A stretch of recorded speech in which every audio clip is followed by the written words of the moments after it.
Disney's live-action Snow White is finally, I know, you were wondering, after one hell of a PR tour. What happens when Disney rewrites a classic? In 2025, their Snow White remake, starring Rachel Zegler, didn't just stir debate, it ignited a firestorm across Hollywood. From political controversies to furious fan backlash, the fairy tale turned into a public relations nightmare. And the collapse of Snow White wasn't just about one movie, it revealed something much deeper. A fracture in Disney's identity, a collapse of trust, and the new battlefield where entertainment and culture collide. This is the full story behind Disney's biggest disaster, and why it could change everything about the future of Hollywood. Rachel Zegler's story could have been pure Hollywood magic. Born to a Colombian mother and Polish father, Rachel grew up dreaming of Broadway stages and Disney castles. When she landed the lead role in Steven Spielberg's West Side Story, critics immediately hailed her as one of Hollywood's brightest new talents. Then came the call that every young actress dreams of. Disney wanted her to be their new Snow White. Not just any princess, the princess. For months, Disney painted the perfect picture, a groundbreaking new take on the classic, with Zegler bringing fresh energy and diversity to the role. Fans were cautiously optimistic. Some were excited to see a more modern Snow White. Others held their breath, hoping Disney wouldn't stray too far from the magic of the original. But even before the cameras stopped rolling, the fairy tale began to unravel. It started with interviews. Rachel, proud of the project's bold new direction, spoke candidly. She called the 1937 original extremely dated. She said, "The prince literally stalks her. Weird." And she promised audiences that this Snow White wouldn't be dreaming about true love. "She's going to be a leader," Rachel said. "She's not going to be saved by anyone." To Disney execs, these sound bites fit the progressive messaging they were banking on. But to the fans who had loved the classic for generations, it felt like a slap in the face. Within hours of the first viral clips, backlash exploded. YouTube creators made hour-long breakdowns accusing Disney of trashing its own legacy. TikTokers stitched Rachel's interviews with memes mocking the new Snow White. Twitter lit up with hashtags like #NotMySnowWhite and #WokeDisneyFail. It wasn't just the usual internet outrage, it was something deeper, a growing sense that Disney wasn't updating its classics, it was disowning them. And the anger wasn't confined to a political side either.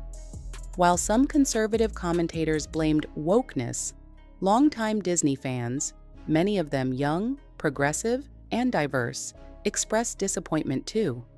"I loved Snow White because it was sweet and pure," one viral TikTok said. "Why are they embarrassed by that?" Rachel, meanwhile, found herself caught in a storm she couldn't control. What started as a dream role had turned into a battleground. Disney's marketing didn't help. Instead of calming nerves, the first teaser trailer leaned hard into the new vision, Snow White standing tall, declaring her independence from traditional fairy tales.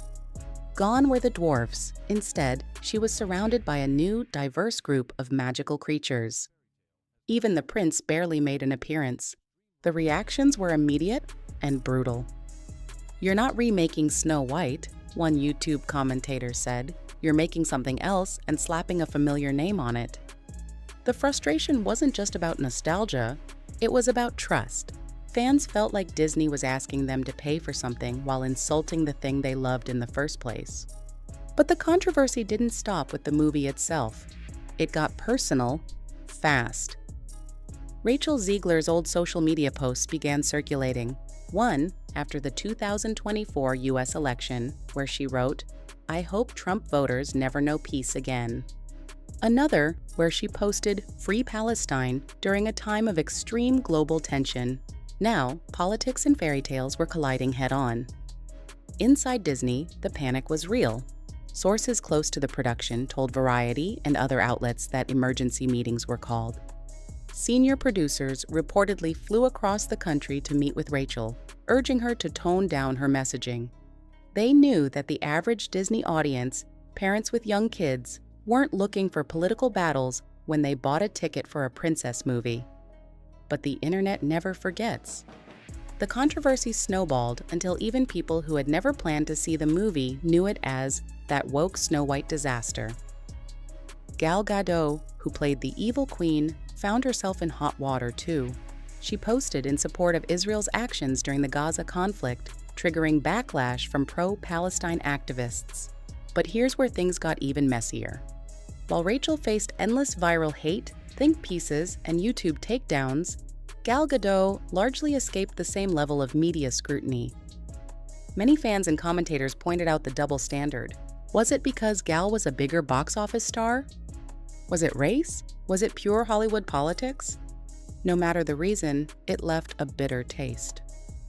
Rachel Zegler was being ripped apart publicly, and Disney seemed paralyzed about what to do.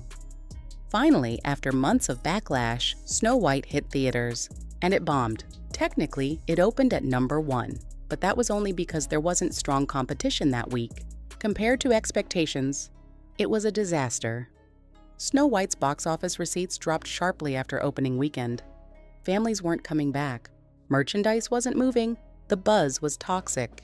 Even insiders turned on each other. Jonah Platt, son of producer Mark Platt, posted a blistering message blaming Rachel Zegler for the movie's failure. He accused her of dragging politics into the promotion and said she had alienated the audience Disney needed. Though he quickly deleted the post, screenshots spread like wildfire. It wasn't just Rachel's fault, of course. The film itself hadn't connected. The reimagining felt forced. And Disney's once flawless PR machine seemed utterly broken. Snow White was supposed to be a celebration of Disney's roots. Instead, it became a case study in what happens when a brand loses its way. But the truth is, Snow White's collapse wasn't a one-off. It was part of a much bigger pattern. In recent years, Disney has stumbled again and again. Lightyear flopped spectacularly, even though it spun off one of Pixar's most beloved franchises. The Little Mermaid faced a tidal wave of hate, some of it racist, much of it cultural exhaustion, and barely scraped a profit. Indiana Jones and the Dial of Destiny failed to connect with either old fans or new audiences.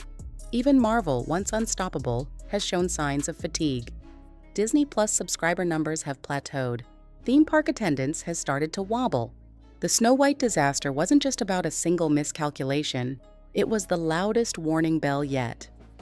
Disney's entire playbook for the 2000s, nostalgia reboots mixed with progressive messaging, might not be working anymore. And the scariest part? Nobody inside the Magic Kingdom seems to know how to fix it. Some executives reportedly want to double down on safe, familiar brands. Others believe Disney must lean even harder into diversity and modern values to stay culturally relevant. But what gets lost in the boardroom arguments is the simple truth. Audiences don't want to be talked down to. They don't want to be shamed for loving classics. And they don't want every childhood memory rewritten as a political statement. They just want the magic back. Real magic. The kind that once made Disney bulletproof. In trying to modernize Snow White, Disney lost something much bigger. The trust that makes people believe again. The faith that, no matter how hard the world gets, a Disney movie would still leave you smiling. That's harder to measure than box office numbers. But once it's gone, it's nearly impossible to get back. Now it's your turn. Do you think Disney can ever win back the audience's trust? Or has the Magic Kingdom crossed a line it can't uncross? Drop your thoughts in the comments. I'd love to hear what you think. And if you enjoyed this deep dive into one of Hollywood's biggest disasters, make sure you hit that like button, subscribe for more no-fluff storytelling, and turn on the notification bell so you never miss when the next scandal drops. Thanks for watching, and remember, not every fairy tale has a happy ending.